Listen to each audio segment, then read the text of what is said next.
let's go through this step by step. How did a girl who was brought by her parents to the United States from Lebanon, your home country, schooled in the United States, clearly smart, went to university in Texas, read history, how did you get involved with the sex porn industry? I don't think low self-esteem discriminates against anyone. It doesn't matter if you come from a great family or if you come from a not-so-great background. I struggled my entire childhood with weight, and I never felt attractive or worthy of male attention. And suddenly, my first year of college, I start losing all this weight from making small changes. And by the time I graduated, I was ready to make a bigger difference. I felt extremely self-conscious about my breasts because that was the first thing to go when I lost all the weight. I lost about 50 pounds. I don't know how many kilos that is, or stones.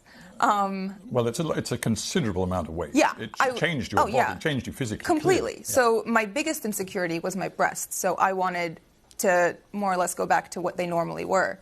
And once I did that, I started garnering all of this attention from men, and I was never used to it. And I felt like unless I held on to it and kind of did what was asked of me or what was expected of me, it would go away. And after feeling what it was like, that validation and, you know, the compliments for the first time, I did not want that to go away. You were spotted, I think, on a street. I mean, there you were a young graduate wanting to sort of find a job, and you were spotted on a street by a guy who said, I can work with you, and clearly he opened up and said, it's the porn business. What was it in you that far from running away, was drawn into it? It wasn't. That's not how it was. It wasn't just, hey, do you want to come do porn? It was more so, oh, you're beautiful. Like, would you like to do some modeling? Oh, you know, you have a great body. Like, I think you'd be great in nude modeling.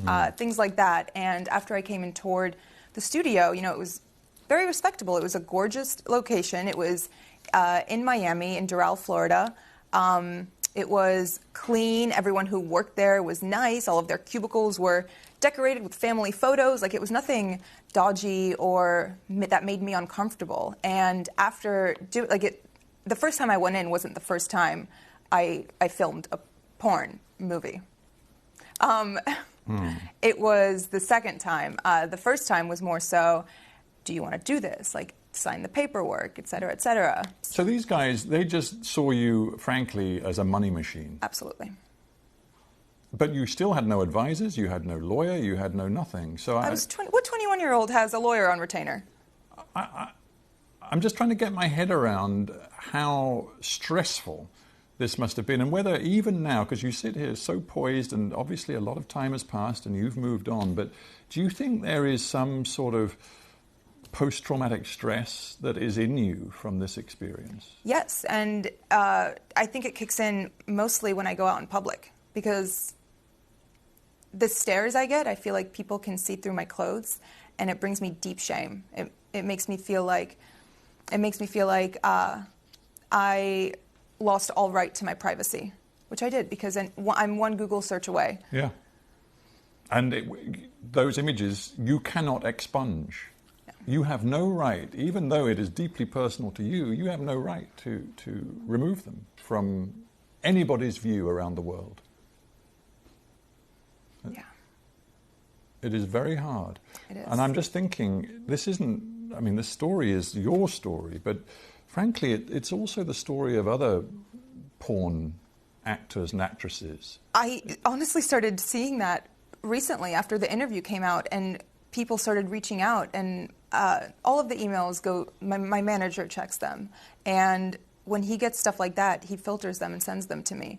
And reading the words of some of these girls who have been sex trafficked and forced into porn, and all of these stories of girls whose lives have been ruined by it, and by men who have taken advantage of them, and by contracts that they didn't even understand the jargon of, it makes me feel like, okay, maybe it was good that I started talking, and that I posted this interview, and that I'm speaking out now, because other people feel the same way. And even if they don't relate on as deep a level as, you know, doing porn, they can relate on the level of being insecure and being pressured into doing something they didn't want to do. And you were wearing the Islamic headscarf, often known as hijab, and of course then it developed into a sort of a sex scene. You must have known how provocative that was. I verbatim told them, "You guys are going to get me killed." And they said? They just laughed. Why didn't you then say, "I'm not doing it"? Intimidation. I was scared. But I knew that if I said no, it would, you know, they're not going to force you to do it. At that point, that's rape. No one's going to force you to have sex. But I was still scared. I mean, have you ever felt scared not scared, but nervous to speak up and say something at a restaurant when your food's not right and the waiter comes by and says, "How is everything?" I was intimidated. I was nervous. We interview a lot of people, and many of them are middle-aged or older. It's great to have somebody in the studio who's only 26 years old. There is a school of thought which says that our culture as a whole, I'm not just talking about the United States or the UK, but many, many countries, is being pornified, and that young people in particular are so exposed to pornography, so young in their lives, that it's materially changing the way males and females relate to each other, the way they think about relationships in a potentially very corrosive, damaging way. What's your take on that? Of course it affects relationships. Porn addiction is very prevalent in America, and I'm sure here too.